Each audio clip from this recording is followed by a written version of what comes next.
What's up mga Lodi? Magandang hapon sa inyo lahat, magandang tanghali at happy lunch time sa mga nagla-lunch pa lang, and happy merienda time sa mga nagmi-merienda na. At ayun, I'm hoping na maayos naman tayong lahat. Maayos kayong lahat sa kabila ng sobrang init at malinsang panahon. I'm hoping na maayos naman kayo at yun na, summer na. Sayang at ayun nga, dapat nasa mga resort at mga ilog tayo, diba? Nagpipiknik, nagliligo, yung mga ganun sana, pero ayun nga, unfortunately nagkaroon tayo ng pandemic, which is si COVID. Yan. Kaya naman hindi tayo makalabas ngayon at na-home quarantine tayo, at sa kabila nito ay salamat pa rin sa Diyos at tayo ay safe. Okay, welcome back to our part or video number 3, part 3 of our question and our answer. And on this video, sasagutin ko yung mga tanong ninyo about skin coloring, masking, at shading. Yung tatlong term na yon, isa lang yon. Pagkulay lang yon ng kulay. Pagkulay yon ng ating pangalan nito, Vexel Art. Ayan, may dumaan na truck at gagamitin ko yung tatlong term yon, coloring, shading, at masking, at huwag kayong malilito, pare-pareho lang yon, pare-parehong term, pare-pareho lang yung gamit doon, kaya huwag kayong malilito kung gagamitin ko yung tatlong term yan. So first, syempre kailangan natin ng base color. So lahat ng paleta nagsisimula sa line art, okay, which is itong linya na to. If you miss out yung previous video natin, click this link, itong lalabas na to sa taas, yung link na yan, click mo yan, panoorin mo muna yan. Okay, second color, this one, ito yung base color natin, okay. Pero kapag gagamitin na natin itong dalawa na to mamaya, first and second color, magkakaroon ng interchange, mag-interchange yan, magiging base color na natin ito, pero unahin natin gagamitin to, okay. Huwag kayong malilito, So first, ang ginawa ko, nilagyan ko lang ng base color, nothing special, this one, yan. So trace ko lang yan, and then sinubtract ko lang ito para lumabas yung kulay sa ilalim. Okay, ayusin ko lang konti. This video is not yung typical na tutorial na mano-mano. Kung kailangan nyo ng mano-manong tutorial or detailed tutorial, click this link, itong lalabas na to. Panoorin nyo na lang yung mga detailed tutorial natin doon kung kailangan nyo ng detailed tutorial on skin masking or shading. Okay, so first ang ginawa ko, line art. Then second color, this one. Ito na yun, nilagay ko na. Ngayon, gagawin natin yung second color or skin shading natin. So, usually, hindi po ako gumagana ng posterized at hindi ko po alam kung paano gumamit ng posterized. Nalilito po ako, kaya ang gawa ko po, ina-identify ko lang. Okay. Siyempre, yung base color natin, yun yung unang kulay. Ngayon, ang gagawin naman natin, second color. Okay. Iba-iba yung paggamit ng paleta, no? Itong paggamit ng paleta natin, yung kagaya nito.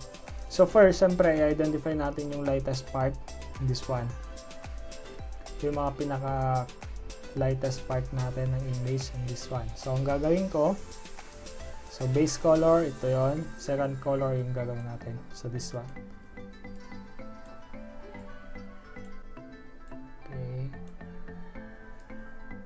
Yan. Ito yung sa may ilong. So, hindi ko po ayusin to. Papakita ko lang yung yan. Combine natin. Combine natin siya dito kasi ito, pareho silang light eh.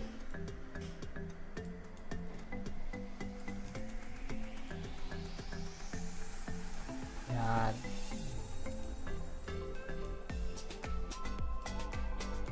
Light color lang. Siguro, sige, kunin na rin natin to. Yan. So, yun yun. And then, konti lang siguro dito. Okay. Hindi na siya ganong detailed, ano? Yan lang siguro yung part na kailangan natin. And then, ang gagawin natin, double click natin yung layer. Select natin yung second color. Ganyan mangyayari. Okay? So, exclude na natin. Second layer lang tayo mag-exclude, ano? First layer, second layer. So, exclude. Exclude overlapping shapes. Yan. So, nangyari, parang bumaliktad lang yung kulay natin. She's, yan. Right? Huwag po ninyong gagawin kagaya nito. Sinabi ko sa video natin, gamit yung palette natin na magkakaiba kasi yung technique. Tingnan nyo to. Yeah, ito. And then, yan. So, iba siya. Okay, bali ganito, magiging tsura. Then, third color na tayo. So, third color natin, syempre, diba, yung base, and then ito yung second color. Third color natin, kunin na natin, maybe, simula tayo dito. Yan. Oops, baba ko lang. Dapat nasa ibaba sila ng line art. Yan. Okay, ulitin natin. Yan.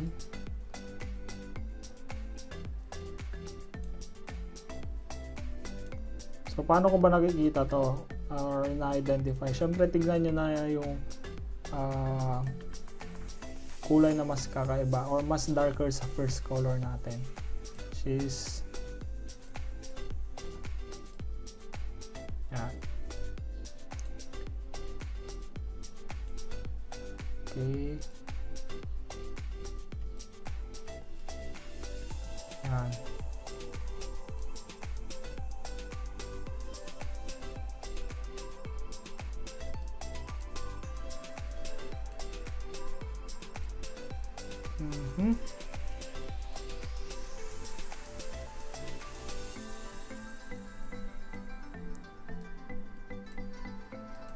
Yan.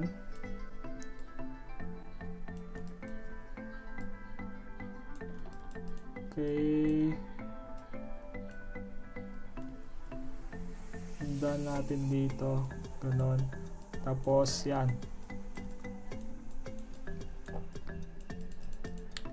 Okay. Yan. So, paano ko siya na-identify? First, ito yung lightest color natin, di ba?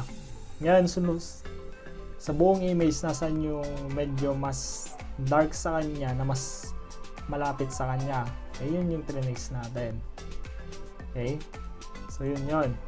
Okay? I-base nyo lang dito sa kulay na to. So, first color, the lightest. Papadark, nagpapadark tayo. Diba? So, kung titignan natin dito sa image, ito yung lightest color. Yung trinix natin, second lightest color. Then, third, diba? Third, fourth, fifth, hanggang sa makita nyo yung, or ma-identify ninyo yung pinaka-darkest color. So, let's see. Ito. So, clip natin para hindi lumampas. Change tayo ng kulay. Ito. Okay. So, yan na. Then, second color natin. Then, syempre, trace pa natin yung ibang part. Okay. So, let's see. Combine natin siya. Kunin natin dito sa may kilay, konting kilay. Yan. Medyo kunin siguro natin yan. Ganon. Oops. Dito na lang. Okay. Gaganon natin. Siyempre, Baba natin konti ito. Yan. Ito. Okay. Mas medyo oops. Yan. Pulling natin dito. Then, igalan natin konti. Siyempre, hindi natin kukunin yan kasi light yan eh. Para na siyang usually hindi ako ganito mag-masking eh. Oh. Puro ganun na yung tsura, hindi ka. Tingnan natin kung ano magiging tsura nito. Yan. Okay. So yun na. And then trace na natin dito sa bandang, tignan natin. Hindi natutuwa si Daniel Padilla. Combine. Ito na. Yan.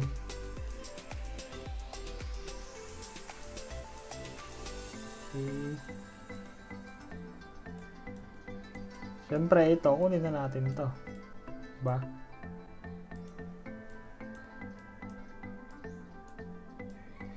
Yan. Okay. And then, ito pa. Siyempre, dark yan eh. Kagaya nitong part na to. Ito yung pinakamagandang example eh. Ito, light color daw nga. And then, second lightest color. And then, ito yung medyo dark, tapos ito yung darkest. So, 4 na kulay na agad yan. So, ganun lang. Identify nyo lang yung mga pinaka-dark colors natin. So, let's see. Yan. So, medyo mas mainam siya konti.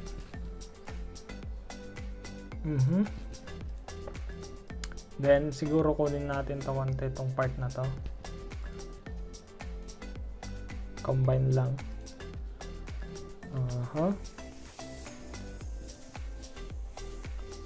Oops. Yan natin kung paano natin dadalihin to. Okay.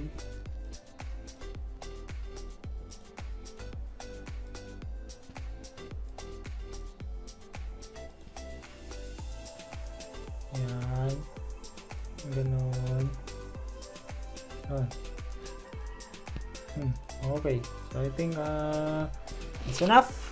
So, yun lang mga Lodi. And then, ayusin natin to banda dito. Hindi pa kasi tayo nagmamasking eh. Pero pag magmasking tayo, mas mainam at mas magandang tignan yan. Pero yung mga nagmi-minimal, syempre, hindi pala to minimal. Diba, pag ginawa natin sa minimal, to mas maayos siguro. Yan, ayusin lang natin konti itong mga part na to. Yan. Yan. Then, gagawin natin, isusubtract natin tong part na to. So combine muna natin. Ito yung itsura pag wala pang subtract. Then, ayusin natin siya.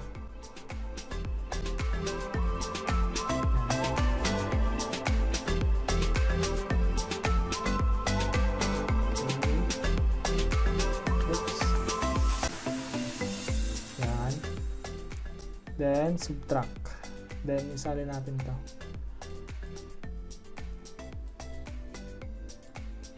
Okay. Then, tong part na to siguro. Subtract din natin. Okay. Yan. Ito rin tong part na to. Yan. Yan. Then, to.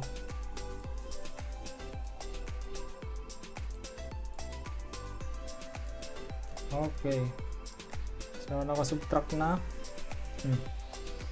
Yun lang mga Lodi. At, think, yun siguro ganun kahirap yon or kahirap intindihin. Tignan nyo na lang at kagaya nitong part na to. Kailangan natin daw kasi tignan nyo, pangit naman, di ba? Oh. So, ayusin natin.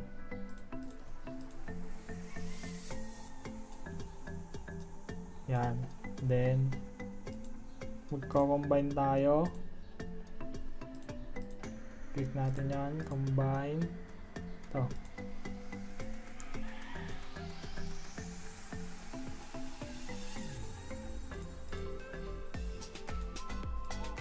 Okay, and then this one.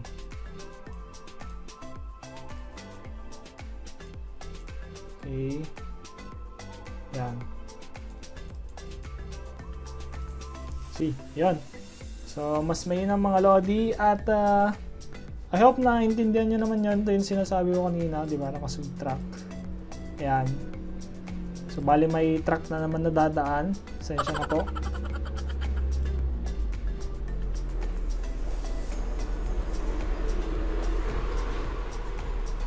Okay, tuloy natin. So, ayan na. Nakuha na natin yung first, second, and third color. Masyado na pala tayong mahaba. And ayun, siguro, see you on the next video mga Lodi. Para hindi siya ganong matagal. Hindi kayo maboring. Sa part 2 naman, ang gagamitin natin kulay 1, 2, or 3. Okay. So, ayun lang mga Lodi. See you on the next video. Salamat. Sana may natutunan kayo. Kung may natutunan man kayo, please like this video and comment nyo lang sa ibaba kung saan kayo nalito o nahihirapan. Maraming salamat. Thank you for watching and see you on the next video. Thank you. Thank you so much.